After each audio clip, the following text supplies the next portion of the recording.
Shaggy's firearm, yeah? So any of you assholes thought you'd come and fuck with Shaggy, all you people who talk shit on the internet, this is what you'd be looking at. This is the last fucking thing you would see. Pull my finger. Uh-oh, too late.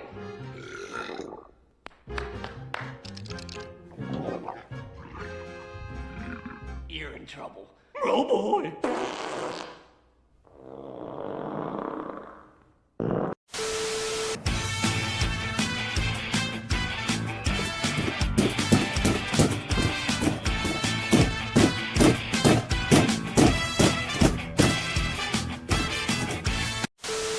I trip over the person that is coming into my side chat and posting racial slurs.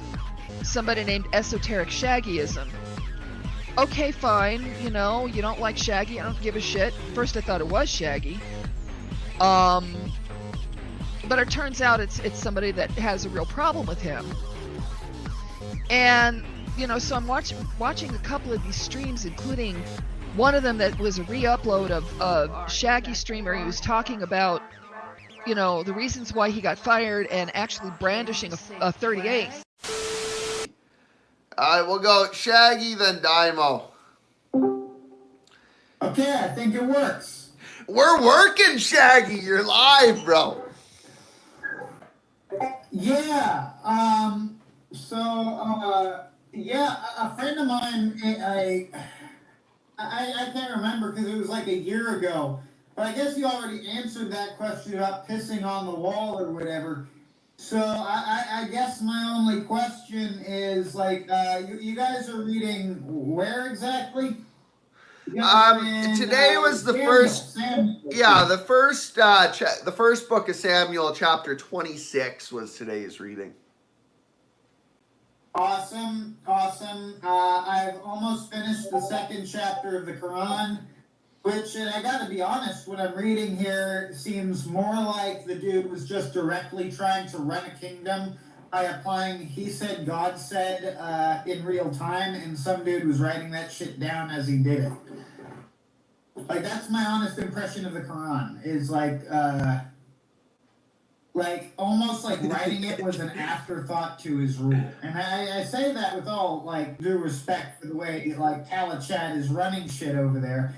But it does seem to me that, like, interesting, Shaggy, interesting. I don't get the same,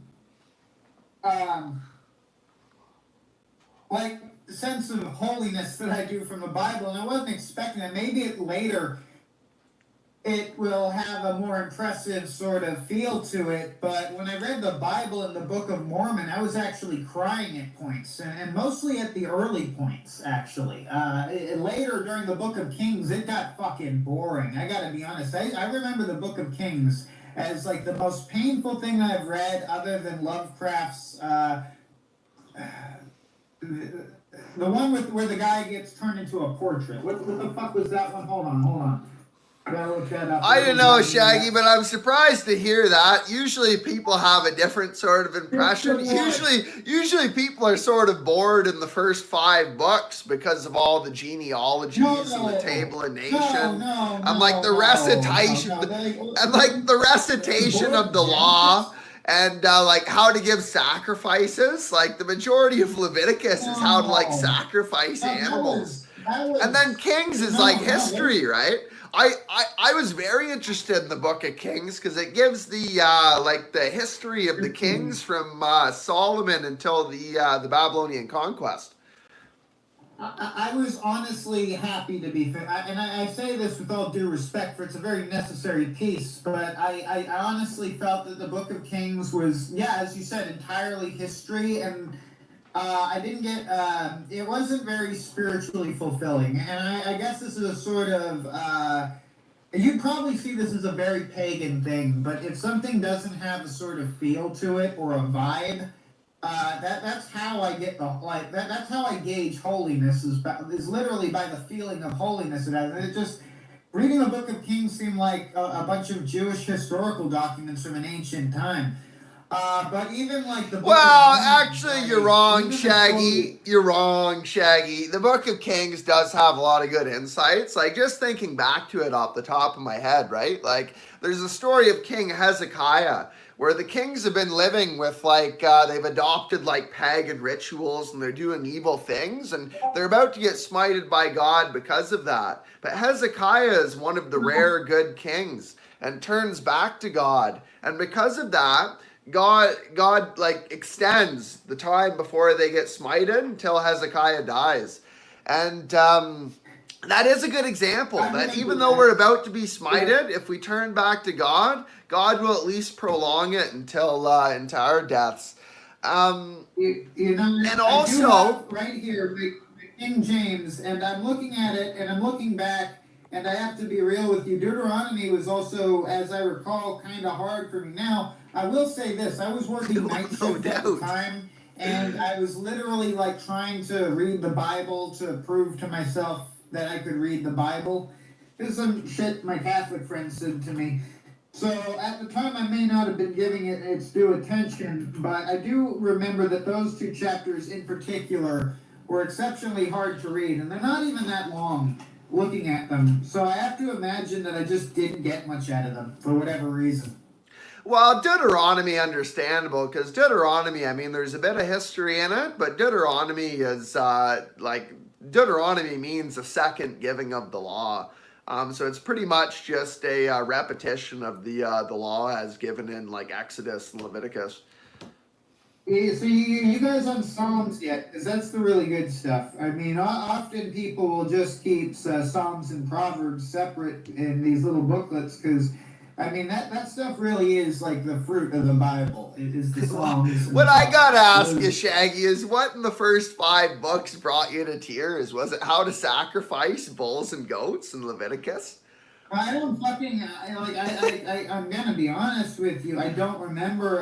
In fact, going through the temple and going through all the shit I've been doing, it's really all about a connection with a living God in this faith. Your faith is very, and I don't. This is not said with disrespect. Actually, I do have a lot of respect for this. I wish my church was more in line with this, but the amount of respect you guys have for the actual history and stuff. It is good, but it seems to surpass your I mean, like what actually brought me, like what makes me question Shaggy, your church, not your faith. But can I just say this? Yeah, go ahead. You would ask me what brought me to tears when it was the Spirit that brought me to tears, not the words. Not the words at all. I once listened to this dude during a murder documentary quoting the Bible just because like it was relevant to the case, and I started like tearing up, and I'm like, what the fuck is wrong with me? And I think I've been smoking too much weed. But then the dude says, you know, as it happens, I used to be a pastor, and then I realized, no, the dude actually has the Holy Spirit, and that's what it is that we see as the presence of God, is whether you start crying like a bitch, even if you're the ultimate like alpha chat. Like that is the presence of God. It reduces you to a child, to a childlike state of worship and dependency. Yeah, I don't know. I don't know if I would describe that as a childlike state to get overly emotional like that, right? Like when Jesus tells us to approach the Bible like little children, what he's talking about is to like approach it with that inquisitive, curious nature of a child. Like when a child asks, why?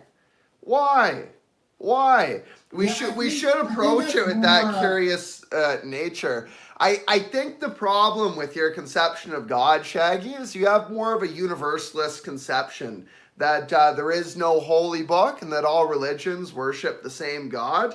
And what you try to do is you try to take the conceptions of your heart and you look for things in like the Bible or different religious texts and only agree with them if they're in line with the conceptions of your heart. But that's very prideful, right? And that's not approaching it like little children.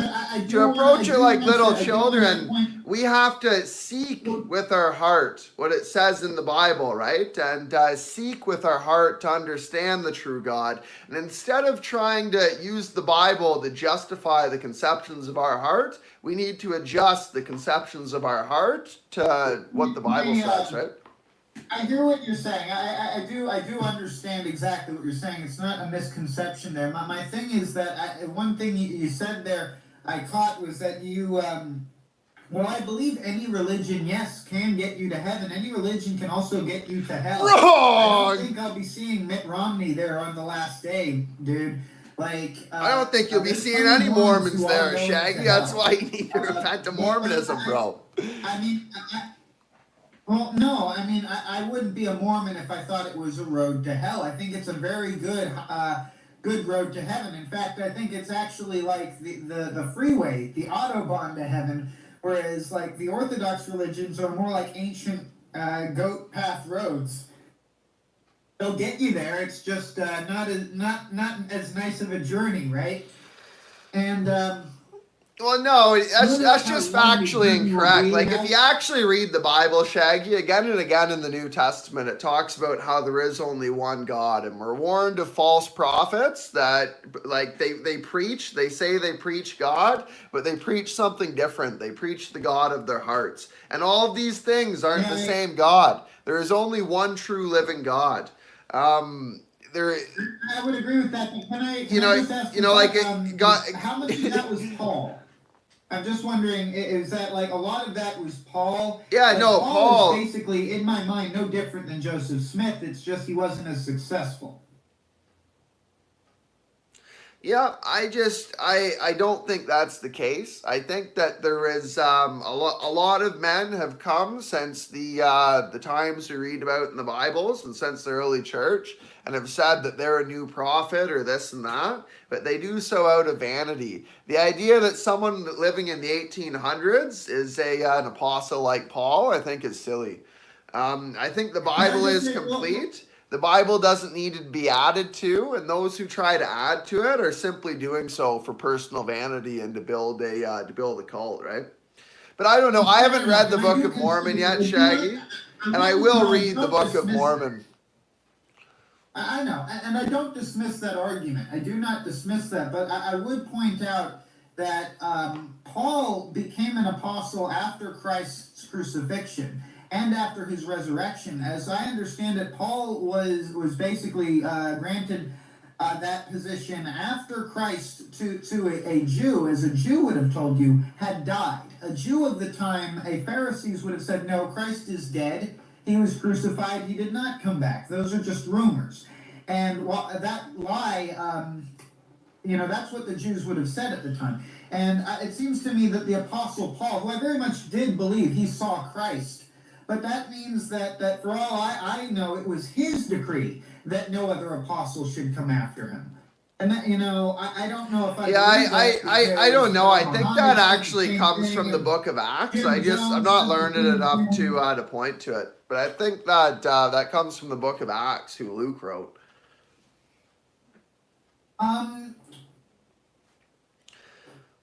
I do remember there was a lot of good stuff in the Book of Luke. That's where the parable of the wedding... No, I'm talking about the Book of Acts. Huh? I'm talking about Acts. The Acts of the parable Apostles. of the wedding feast is from Acts? No, I'm not talking about the parable of the wedding feast. I'm pretty sure it's in Acts where it says that I don't know, like I don't know. I'm not learned enough to really justify that why there's no prophets after the time of Christ. After the times in the Bible. That if we could not justify our faith on this basis, and I am not learned enough to do that, again, I take a very deistic or, because you remember the Murdoch episode, Sky Daddy's Being in Time. It's probably your favorite. It's definitely my favorite. In my opinion, it's the best episode. And I'm not saying anything here that they didn't say in that episode. I just want to point that out. Yeah, but I don't take my theology from Murdoch Murdoch, right? I think that would be silly. That would be just like taking it from Joseph Smith, bro. I think a big difference between Paul and Joseph Smith is Paul refers to himself as the least of the apostles, like David does in the chapter we just read. David refers to himself as like a flea or like a partridge, and he humbles himself in that regard. And if you read the epistles from Paul, the epistles of Paul don't glorify Paul. The epistles from Paul glorify Christ and are sort of epistles he wrote to help evangelize and to help build the church, right? Like Joseph Smith wrote the Book of Mormon, and like a lot of it glorifies Joseph Smith as this great man, right? Like there's a big difference there, and I think that the like sort of the attitude of Joseph Smith trying to glorify himself as a great man is something we're warned about when we're warned about false prophets, right? He literally died for us. He literally marched to his death for his people. I don't think, no, that's not an accurate... I thought he got shot out a window.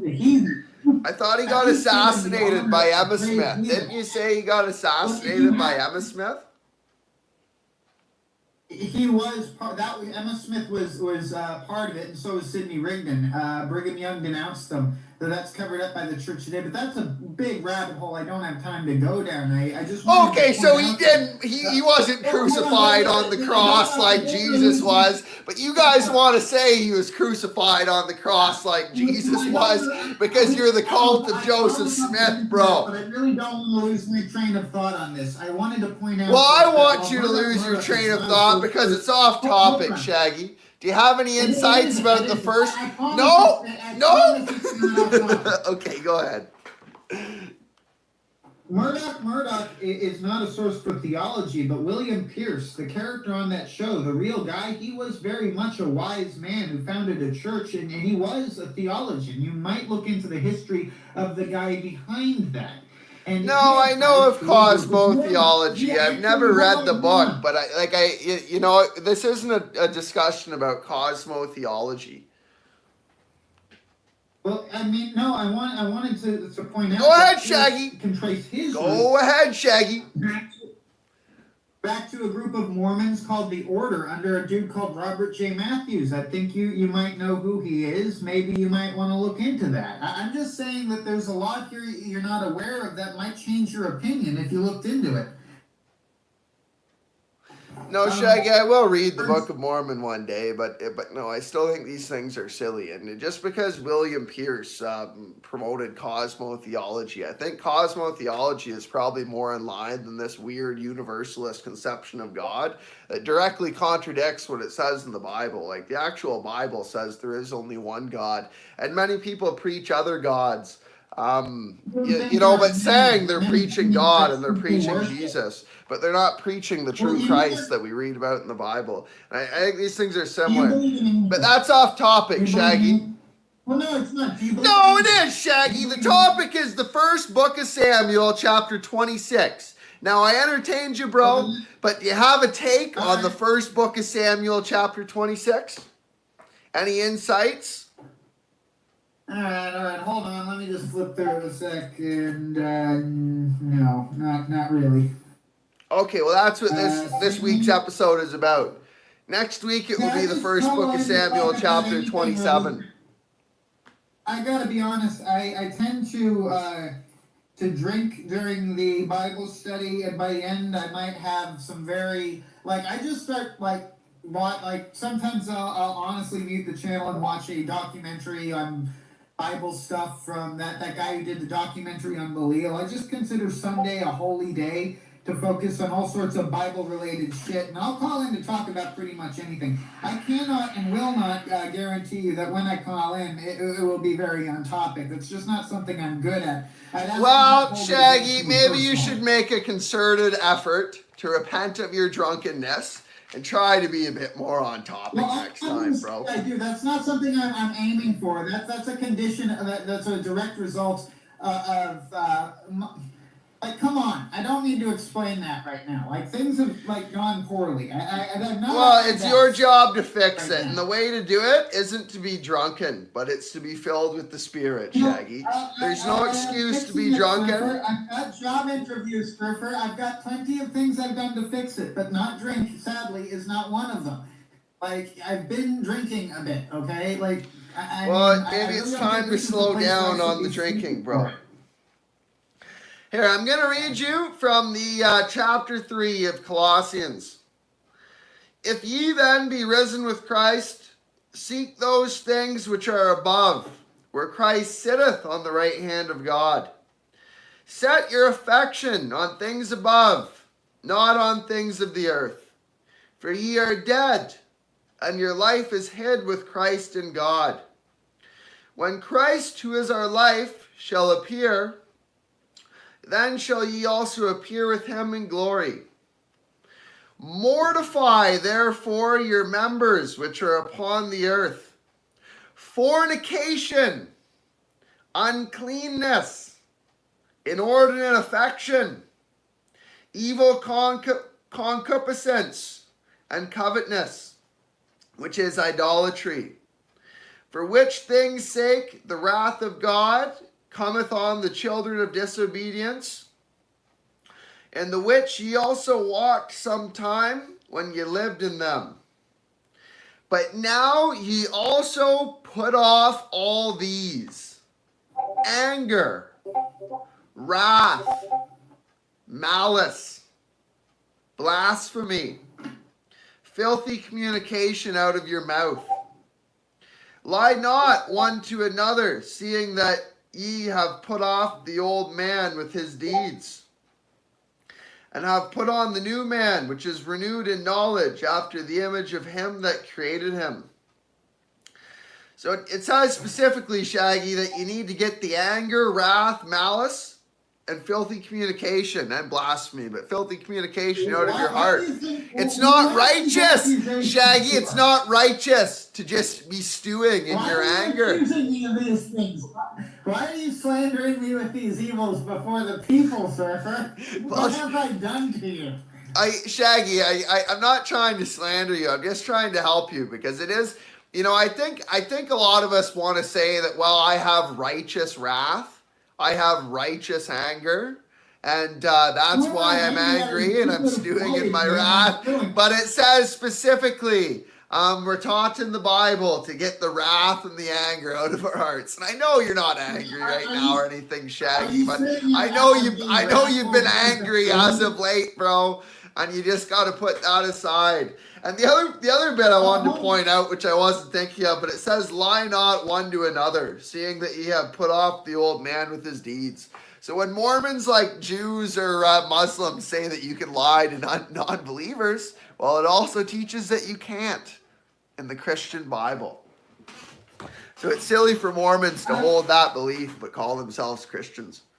They're professing a different Christ. Okay, so it's an amendment to that. You have to actually like be a Mormon to have that kind of authority. You have to be like a pretty learned and like sacred one to be able to lie and not like if you commit a sin and God judges you must be the sacred Mormon. I am a very holy man. Yeah, well, you're the holiest man on the internet, Shaggy. Look, I want to clarify that that's a joke. I don't think that's serious. I am far from the holiest man on the internet. Yeah, no, I would clarify that was a joke also. It's like when we say you're the sanest man on the internet, bro. I hope you we don't really mean that. Actually, I will soon achieve sainthood. That's a fact. I will soon be an actual living saint. But that doesn't mean like I'm a saint in the Catholic sense. Yeah, no, Catholics are probably more batshit than Mormons, to be honest. Well, do you have any other thoughts? Did you have any thoughts about? You want me to recap to you what happened in the chapter 26? Did you have any thoughts? This is part of David's story, right? Yeah, this is part of David's story. So the thing about David is that, it's just a story of mortal fallibility. It's like he was bad. He wasn't as bad as Solomon, but like he went pretty bad. Yeah, but David's very righteous at this point. Like most of the story of David, like David is like the most righteous man.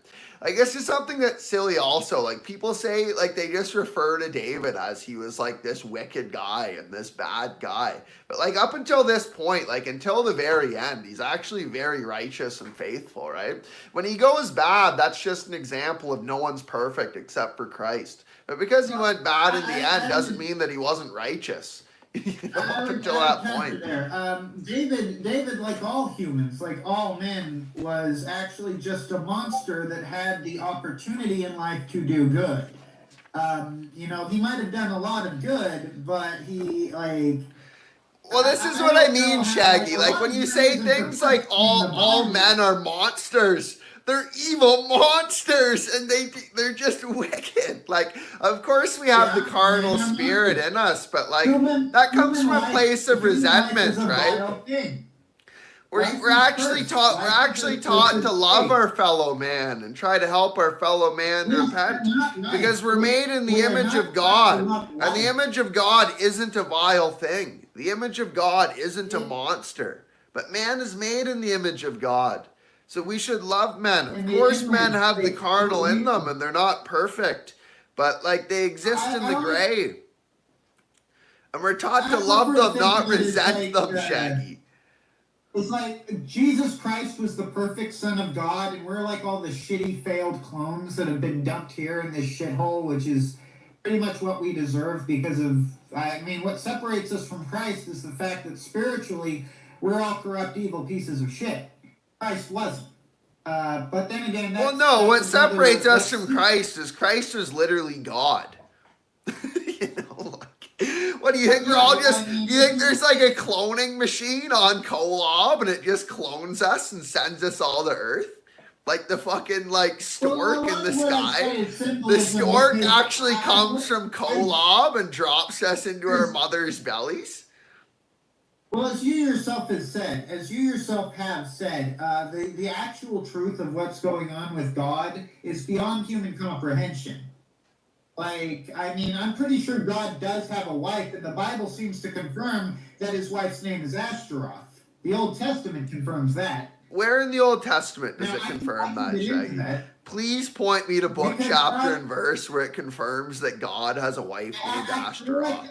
All I can do is point to you where Astaroth gets her groves burned because God didn't want a bunch of men lusting after his wife. I mean, if you had a wife, would you want a bunch of men worshiping her? No, you wouldn't. And no, Shaggy, all throughout the Old Testament, not just that example, but there's plenty of examples where the Israelites turn to Egyptian gods, they worship Moloch, they worship Astaroth, they worship a whole series of pagan idols, and each and every time they get smited.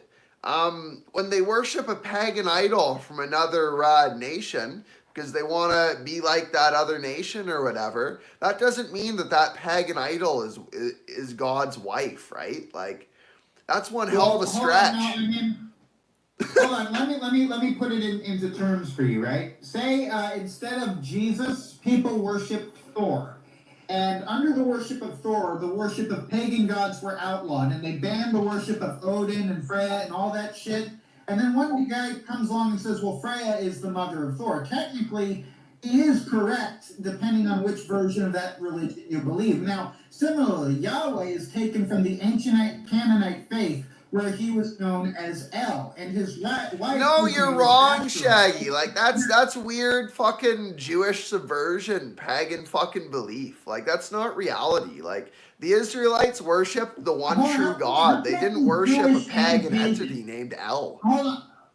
You know, like, that's fucking retarded. After this died, the Canaanites gave birth to the Jews. It can't be Jewish paganism, because the Jews were the first people to leave paganism for monotheism.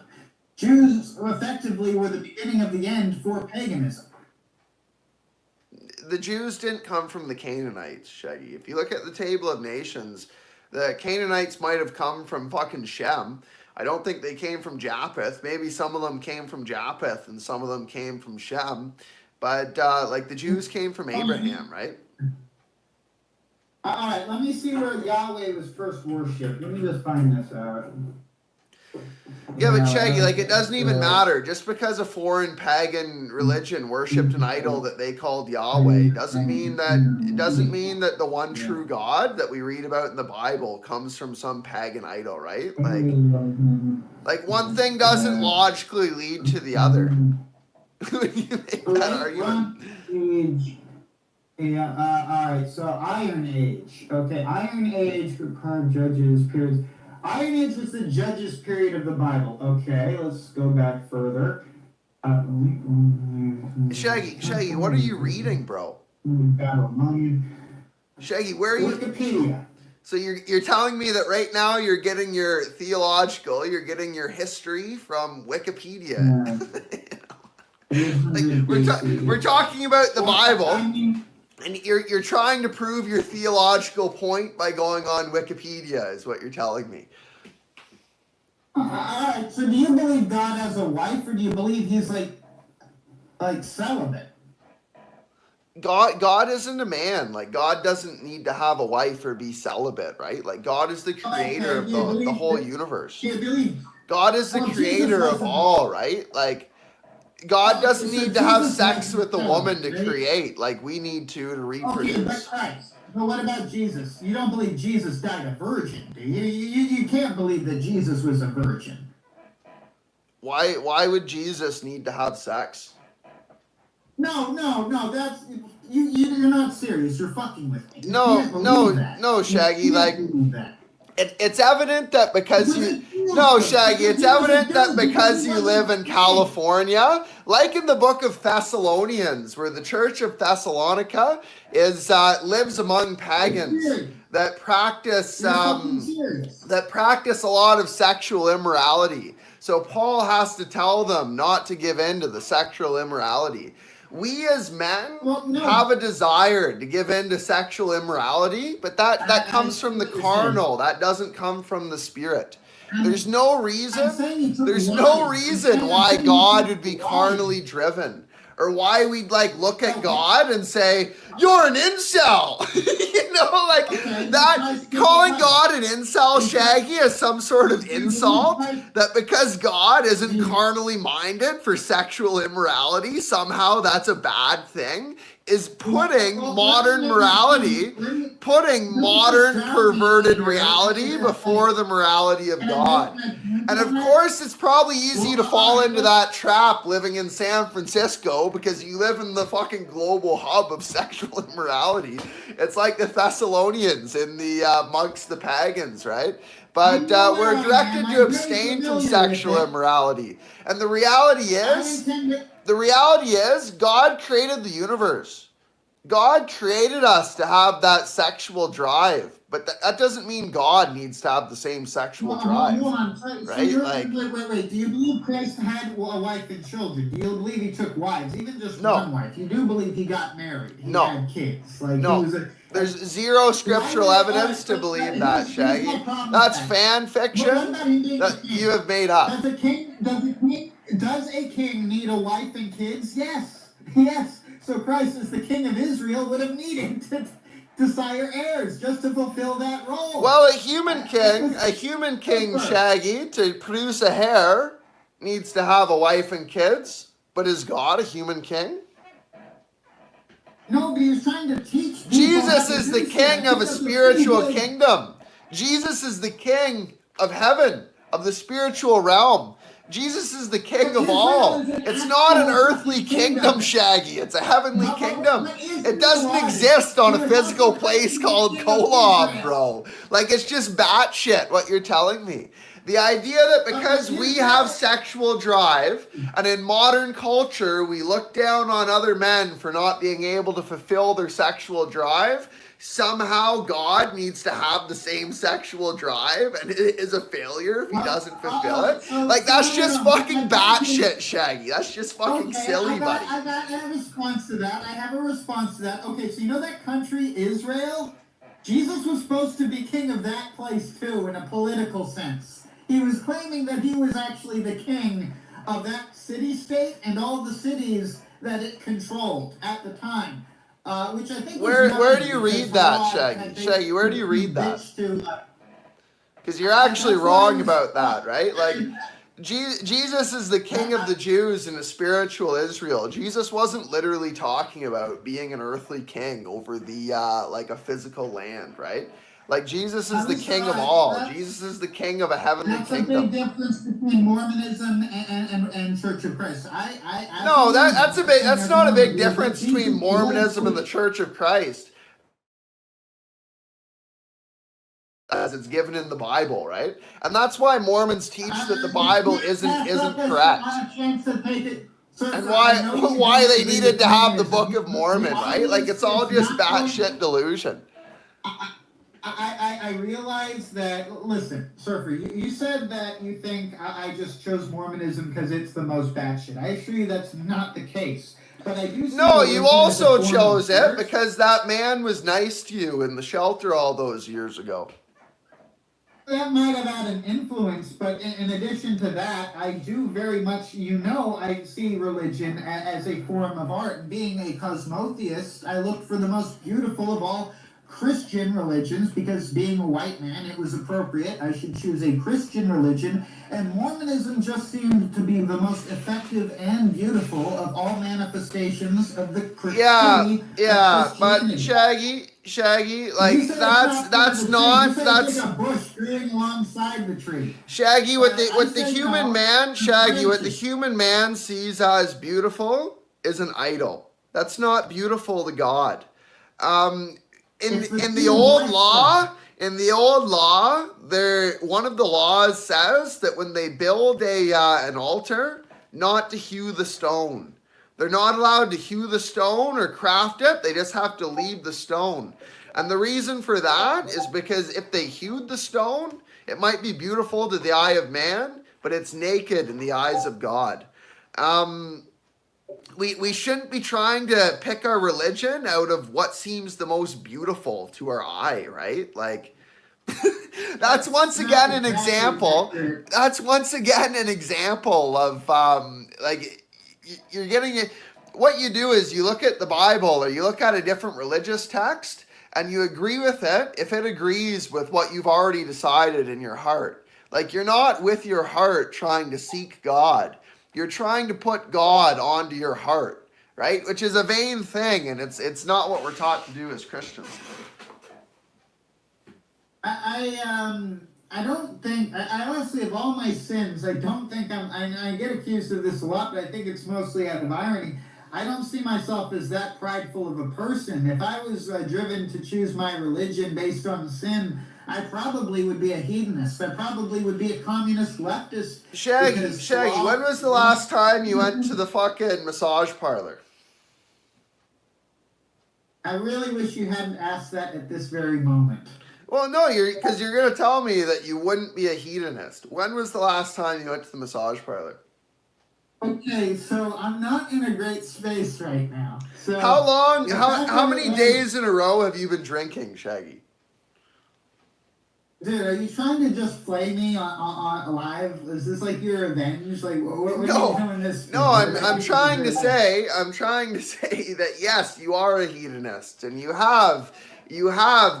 trying to put God on, you're trying to overlay God onto your preconceived ideas in your heart, right? I'm glad you brought that up now. You're right. At heart, I am a hedonist, but I chose to be a Mormon, which is like the opposite of hedonism. Like, Mormonism is one of the strict, regardless of if it's accurate to what you view as God, it is one of the strictest religions you can join. No, Shaggy. The reason why that's hedonism, the reason why that's a hedonistic act is because it makes you feel good.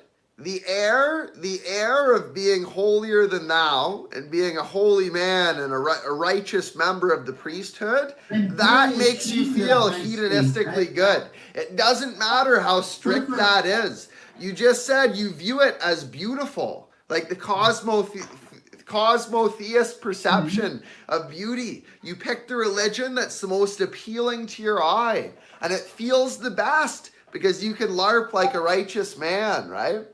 That's what's hedonistic about it. It doesn't actually matter how strict it is. Well, why would God give me free will and then make every fucking obvious choice a wrong one? That seems like just fucking mean. Like poking a kitten's eyes out and leaving it to wander on a freeway. What sort of God would do that? I've got to be honest, Surfer. It's really that I have a lot of respect for your opinion on religion and your conviction. I just don't see why you feel the need to remind me with every sentence that you disavow Mormonism. I get it. You're not looking to convert. But I just... No, I am looking to convert. Like, I'm literally looking to convert you. Well, I will give you a legitimate fucking shot at that if the church at any point fails me in a dramatic way. So far, it is not. And it's come through on all fronts. Like, they literally gave me a bunch of fucking cool stuff the other day. But, yeah, but that's a material thing, right? Like, a lot of cults give their members a lot of good material things because that is appealing, but that doesn't mean that like they're righteous and true, right? A lot of the times Christians are persecuted, and the how the faith prevails even amidst persecution is an example of how it is the one true religion. The wicked, God a lot of the time gives the wicked much material wealth and a very high materialistic standing because it makes them weak. I think all I have to do to point to an example of the Mormon Church failing you is how you were talking about the other day, how you were going to pistol whip the fellow member of the Mormon Church, you know? But I didn't. I resolved that. Well, I'm glad you didn't pistol whip your fellow member of the Mormon Church, Shaggy, because that would have been an example of wrath and anger, and we're directed not to have that in our hearts. Interestingly, after I achieve a certain degree within the faith, many years from now, I will be able to literally kill people, and it won't be a sin because I will like literally be like just that holy. Like, some people are like... yeah, that's a reasonable thing to say, Shaggy. Like, what do I even say to that? You know, like... Well, I can show you scriptures, like deep doctrine on that shit, but it's from the Mormon Church, and you'd probably say this is bullshit because it's even disavowed by the Mormon Church. So, where we are in the first book of Samuel, chapter 26, when David abstains from killing Saul the second time, when Saul is delivered into his hand... and David does the righteous thing and spares Saul's life, but just takes his spear and the cruse of water. Would David have been just as righteous had he have killed Saul? No, only if it happened on the third time. Joseph Smith says the first time you spare him, the second time you maim him, the third time you're really supposed to just kill him. But there are rewards for you in heaven if you don't at that point. But, like, listen to that, right? Like, that's batshit. The second time you maim them? Like, where God has forgiven us. God will forgive us through the blood of Christ for our trespasses. And likewise, we're directed in the New Testament to forgive others of their trespasses against us. And when someone trespasses against us that's living in sin, they might not know any better. You know, if we just try to smite them like we're carnally driven to do, hedonistically, mind you, we just try to smite them in return. You know, that's wrong. That's evil and wicked. And if we're not going to forgive our those that trespass against us, we won't be forgiven and we'll go to hell. You're not saying I shouldn't be suing these people, because I definitely should be suing them. They were insulting Jesus. Yeah, but no, that's something different, right? Like, that's not going to their house and like maiming them. You know, that's similar to how David took away the spear. Like, you, by suing these people and taking away their financial ability to promote this weird global homo bullshit, you're taking away their spear and sort of putting them in their place. So you could argue that's righteous, right? But there's something very different with like saying you can just kill people and it's righteous. You know, God told me to skin you alive. You know, like, that's batshit. You know, there's people out there that honestly believe that, but like, they're not talking about the same God that's, you know, that we're reading about in the Bible. Well, what I wanted to ask you is, I do want to at some point, not yet because of the shit I'm doing right now in the real world, but I'd like to read my termination letter because I'm actually going to have it framed and put on my wall because it makes me sound unironically like the ultimate alpha Chad Christian, if you sort of know what happened there. But I'd like to read that maybe on the Killstream or on your show, but if that's not really content, I'll just do it on my show. No, I don't know. I could have you on my show to do it, but I don't know if that would really get out to much more of an audience than if you just did it on your own channel. I think that would be Kino. It would be good content. If you can get on the Killstream to do that, Shaggy, talk to Ralph. If you can get on the Killstream to do that, I think that would be what's best, to be honest. I was going to ask you to reach out to him on my behalf. You know him a bit better than I do, and I just feel weird, like, talking to people I don't know that well. No, just reach out to him, Shaggy. Just tell him you want on the show to read your letter. Tell me what he says. Reach out to him, Shaggy. Reach out to him. Tell me what he says. I'm sure he'll be open to it. All right. Yeah, no, it's a pretty, because it exposes them pretty hard and proves I'm telling the damn truth. Because if they'd had any legit reason to fire me, they'd have put it in there. They definitely wouldn't have put this retarded shit. Like, some of the shit they put in there makes them sound crazy. Most of it makes them sound crazy. Well, they sound pretty crazy, Shaggy, but have you told Ralph about how you got fired and this and that? I guess I should do that. No, I've been in a complete drunken spiral, if you haven't noticed. I've been swinging between periods of being violently hungover and violently drunk. So. Oh, I've noticed, Shaggy. I've certainly noticed, bro. I'm not just wallowing in alcoholism. I am doing shit. I am actively doing shit. Base, Shaggy. Well, on that note, I got to actively do some shit as well, to be honest with you. So I'll probably call her a day. Yeah, reach out to Ralph. Tell Ralph how you're fired and how the Seneca organization wronged you and how you want to smite the Seneca organization and read your termination letter on his show. He'll certainly be open to that. Yeah, and remember, guys, the Lord died for our sins, so a few more won't hurt. No, Shaggy, because the Lord died for our sins, we should repent. It's no excuse to carry on sinning. Yeah. I wasn't sure, Shaggy. You got me on that one, bro. But thanks for calling in, Shaggy. Have a good night, bro. Yep.